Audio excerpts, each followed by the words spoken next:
We all have a story, and at times we feel we're walking it out alone. Let's pause and think. Join us for honest conversations about adoption and parenting as we lament, encourage, give hope, and explore our true identity and worth in Christ. Hi, and welcome to another episode of Pause and Think. My name is Jackie Darby. I am your host today.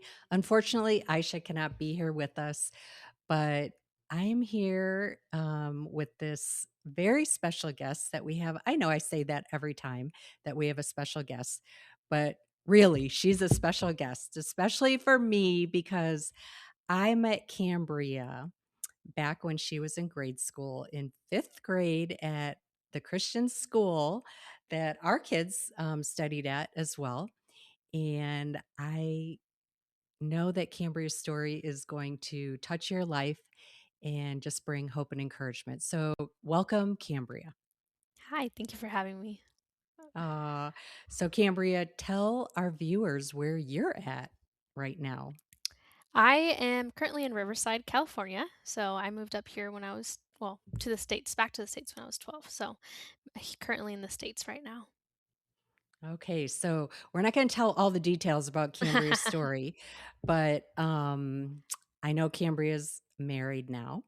And so she lives in California because her and her family moved back while she was in grade school, or yeah, grade school. And so, Cambria, why don't you go ahead and tell the viewers some of your story?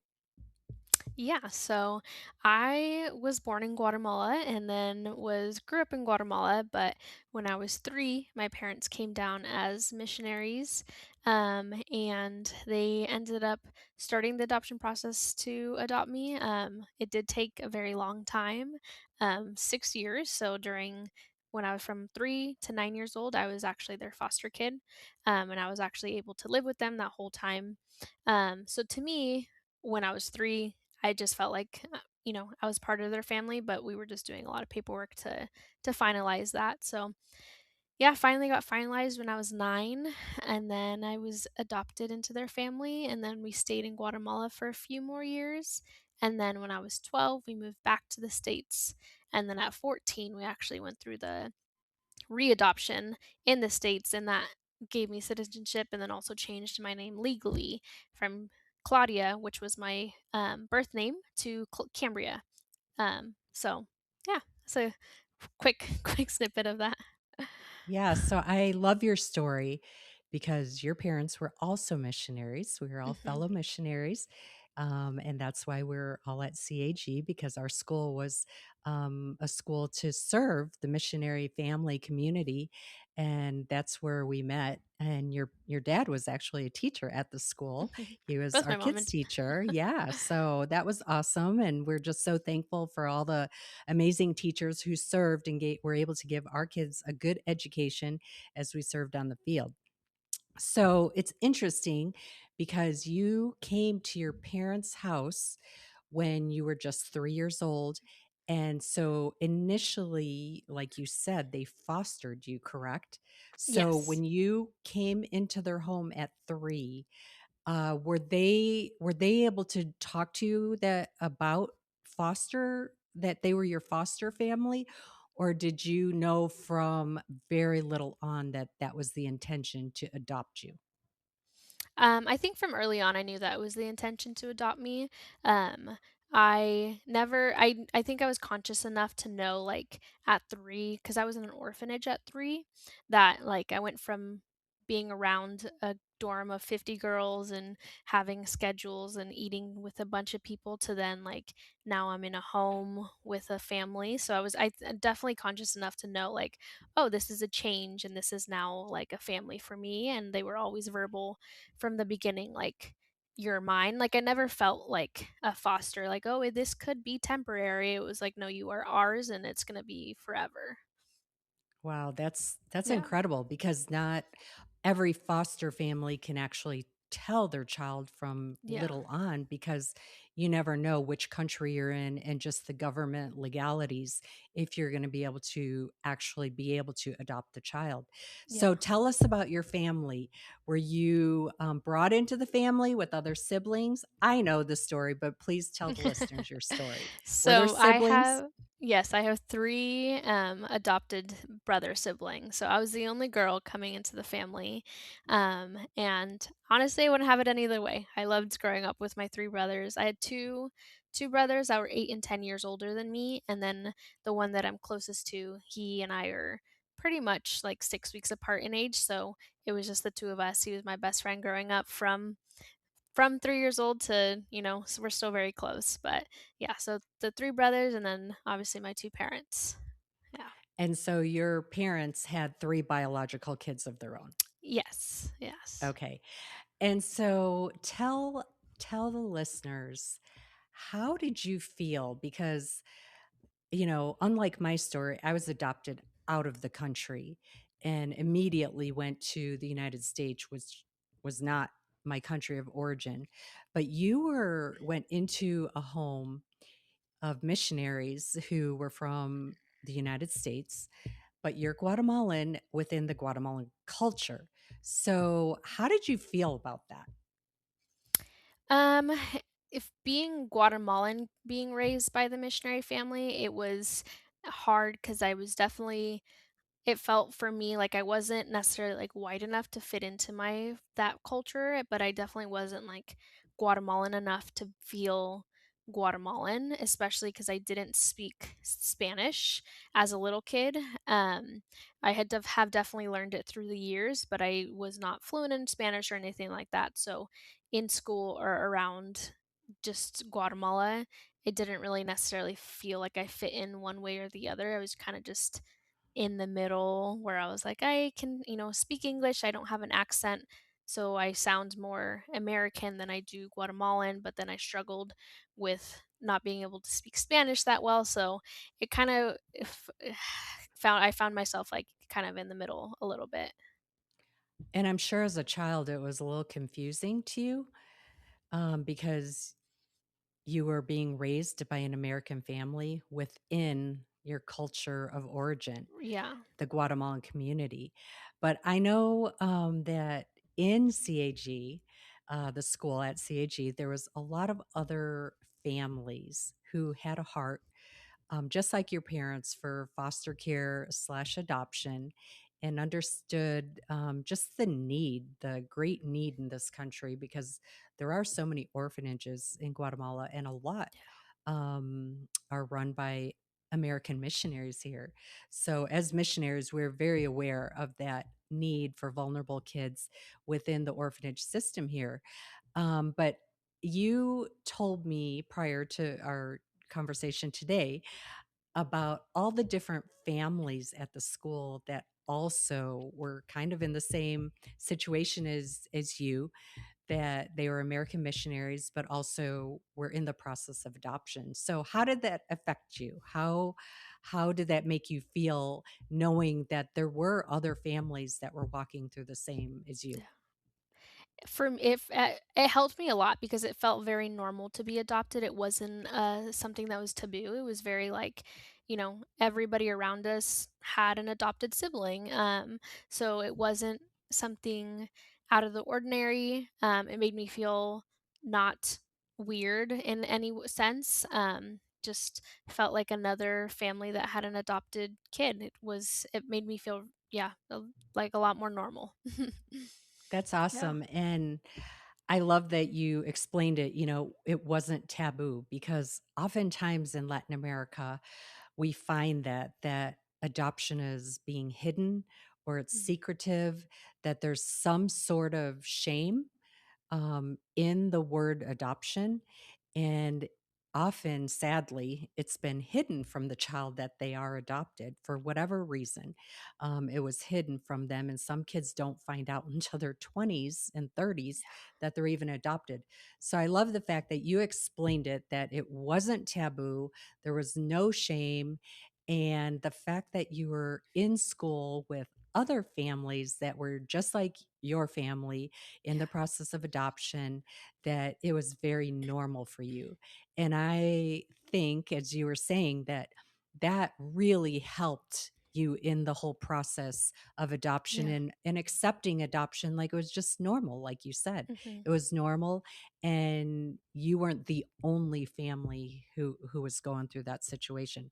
So I love that. I love that your parents were so open and honest and created that community for you, Yeah. correct? Mhm. Yeah. That's awesome. And so now that brings us to the time when your parents felt called back to the United States and you were transitioning from Guatemala to the United States. So go ahead and Yeah. share about that time. Yeah, so we moved back to the States when I was 12. So I was going into seventh grade, which is not a fun time to move. Um, and I really hated it for about a year. Was, I had never, I mean, we'd only been in the States on summer vacations, and maybe, I think the most we had stayed up here was maybe 3 weeks at a time. So it was completely foreign, completely new to me in terms of like living in this place. And just the community and everything like that. I was losing all of that. In Guatemala, we had a really tight knit neighborhood community. Um, so just going from all of that to moving to the States to a new place that I had never really lived before, new school systems. I had started going to like a it was a public charter school, so not anything like the small little Christian school that we had gone to. Um, so it was a lot of change, and I was not a fan. Yeah. So tell us, Cambria, how possibly your adoption played into the whole identity and worth, and just your feelings. Did your adoption play into the fact of just that whole unsettled transition? I think so, yeah. I think one thing that didn't necessarily help is my name still hadn't been changed legally. It was still Mm. Claudia. And though I did have my family's last name from being adopted in Guatemala, my first and middle name hadn't changed yet. And so moving to the States, I went by Cambria. But in all my paperwork and all my class documents and stuff, everything was Claudia. So when a teacher would take roll, they would take roll as Claudia, and I'd have to explain to them that I actually went by Cambria. And they would give me very confused looks because Cambria and Claudia don't really have anything similar, not any type of nickname or anything like that. And then it kind of was oh well, I'm adopted, but my name's not changed yet. But it wasn't very common to have people around me that were adopted. So I when I moved back to the States, it was definitely a weird. Um, I felt more like not like necessarily like an outcast, but definitely more like just different than everybody because of that. So that didn't really help just because I had already moved to a new place that I wasn't familiar with, a new culture that I was getting used to, and then also having to feel like I had to explain that every time didn't help either. Um, so I feel like that really helped, like struggled with my identity, I guess, in a sense. Um, just not really knowing. I was like, I am this person, but I still have the name of another person that I don't really not familiar with, but working towards the new name and everything like that. Yeah. Yeah, for sure. And having to explain every time that came up about your name, Yeah. it just brings you back into why you had to explain for the fact that you're adopted. And so that can be very awkward and uncomfortable for us to have to Yeah. explain why we have a different name or why we are how we are. And even though, we talked previously, you're in Southern California, near Mexico. So it's not that there weren't other Latinas, children or Latinos near you or in your school system. It was just the whole cultural change, the um, neighborhood changed, the community changed. You lost several families, friends that were the same as you. So it really Mhm. kind of set you apart again, which Yeah. brought up the adoption. But what, tell us what your parents did throughout that process from the time you were three. Um, I know you shared with me how they always used to tell you some things that just Mm. reinforced. And so I don't want to put the words in your mouth, but go ahead and share. Yeah, I think it was always known to me that, I was adopted and it was something that was celebrated. We celebrated my gotcha day every year, whether that was just like a little outing or a little cake or something, just celebrating the day that I came into the family and what a blessing I have been to the family, but what a blessing they have also been back to me. So just celebrating gotcha day and then, just always being open and honest about the conversation. It was never anything that was like secretive. And then at the same time, like I have a tattoo on my forearm of words that both my mom and my dad have told me, but it's in my mom's handwriting. And it says, "And I'd choose you in 100 lifetimes, in 100 worlds, in any version of reality. I'd find you and I'd choose you." And it was just another thing that they reiterated of like, we got to choose you, and God chose you for us as well. And so it was just reiteration again of just how loved and how chosen I am being in that family. And that just helped a lot because it never really felt like I never felt like I was a burden to them. Sometimes I did feel bad that like they paused their life for so many years because to go through the adoption. Um, but reminded again that it was a choice for them and they would choose it again and again regardless of how long it took. I love that. And there's so many things that you said that were really important. One that I want to bring out, that your parents were very honest all the time with you. It was not a hidden secret like we've talked about, but they were very honest and there was no shame in it. They expressed, how they chose you, how God chose you. And we know that our words can bring life or death to somebody. And the Yeah. fact that they were consistent in speaking that over you and letting you know through their words that you belonged. We chose you. This just didn't happen. That we chose you, but more importantly, that God chose you. And I Yeah. believe those words that they constantly, consistently spoke into your life, brought life to you and helped you through Yeah. that difficult time.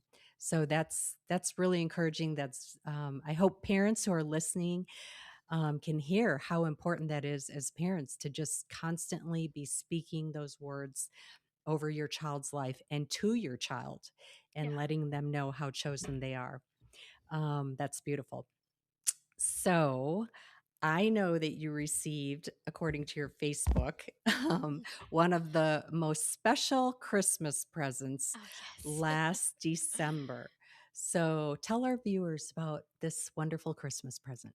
Yes, as you can see in the room that I'm in, I had a little baby boy on Christmas Day, and he's just been perfect. He's 5 months old in 5 days, and yeah, it's just been such a blessing to have my own baby. Yeah, Well, congratulations, first of all, to thank you and you. your husband.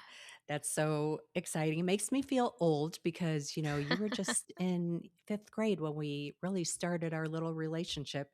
And now you're married and you're a mom. So I'm amazed at just what a beautiful woman that you're evolving into, and that you're able to sit here and share your adoption story.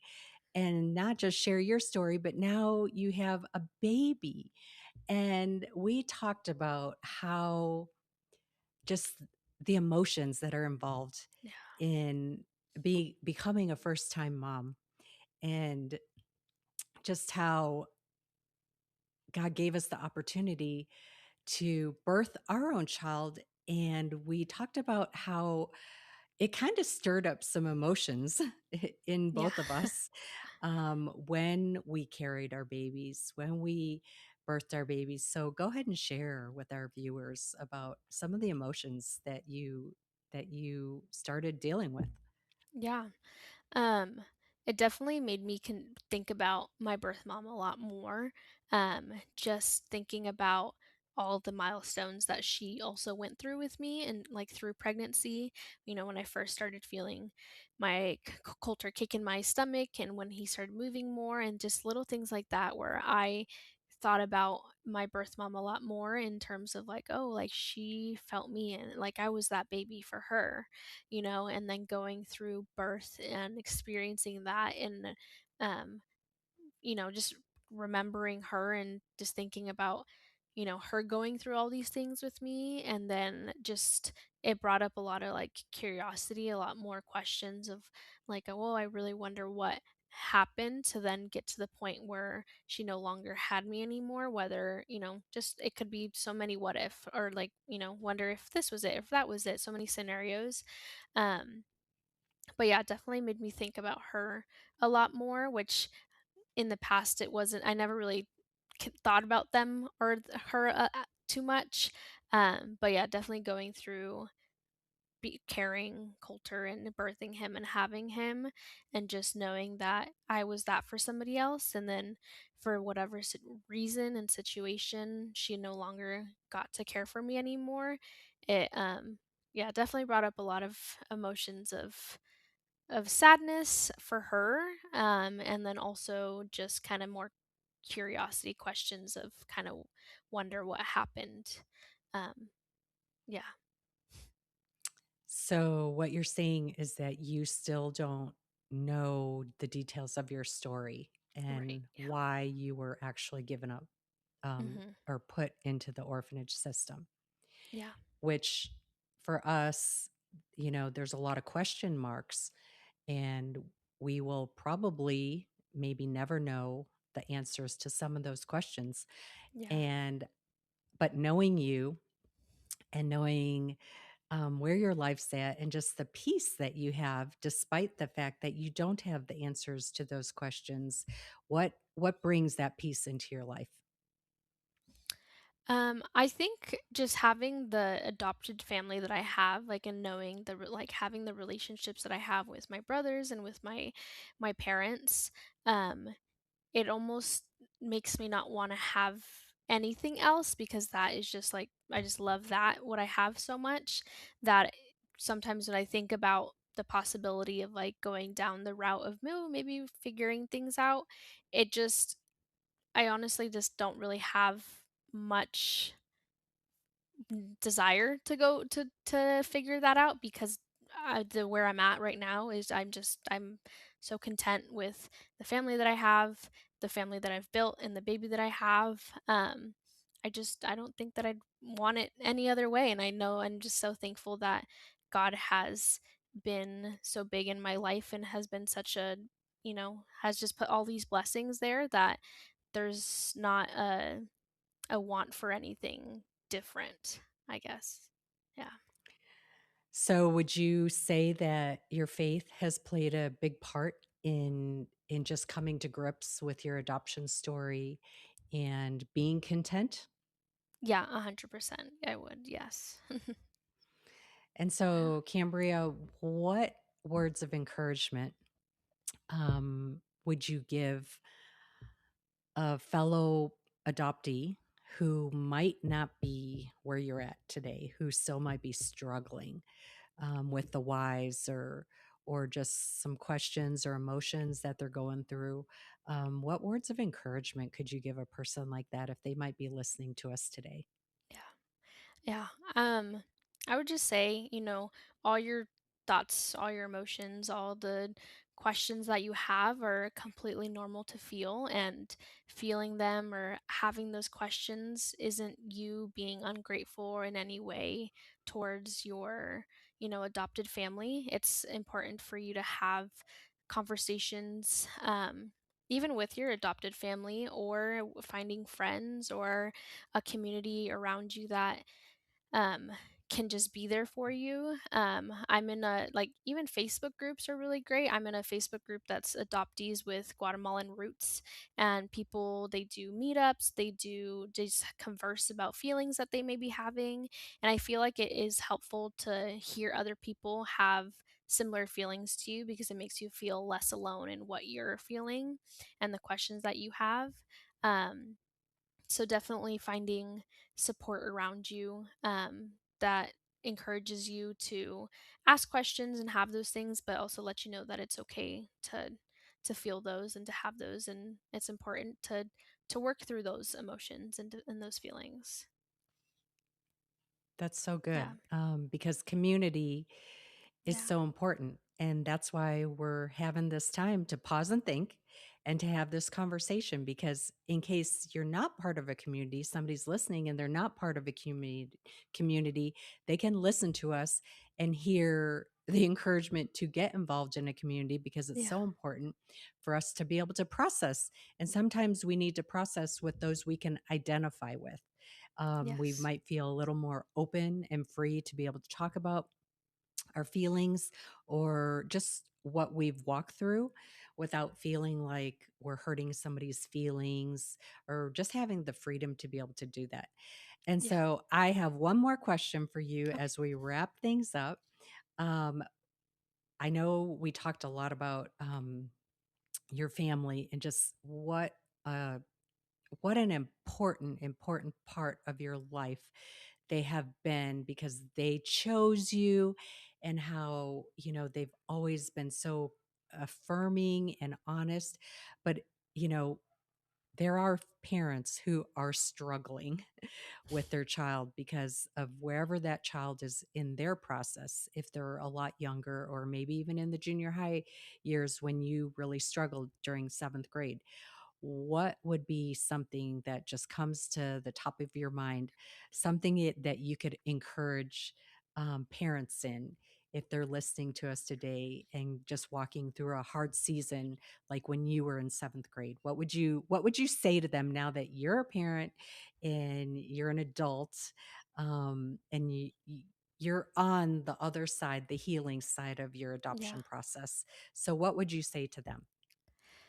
Definitely just being open and honest with your kids about this everything in the situation. I know there's some parts of some adoption stories that may be a little traumatizing or hurtful, but I think just having the honesty and open to be able to communicate that with your kids. I know sometimes it's dependent on age dependent, but with my parents, like as I grew up, I learned a little bit more and more that was where I was at was okay, but definitely being open and honest, and then allowing space for them to feel their feelings as Mm, well, because I think that we don't want, as adoptees, we don't want to make our parents feel um, any type of way or hurt their feelings because of what we're feeling, because they tell you these stories and how what everything that they went through to maybe adopt you, it was very difficult, all these things. And so if we have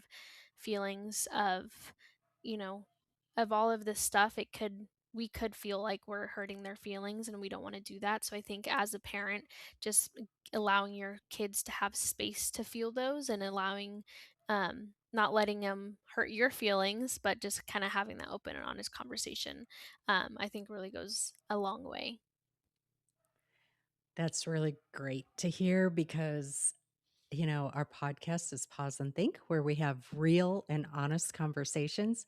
And so, honesty and transparency is just so important.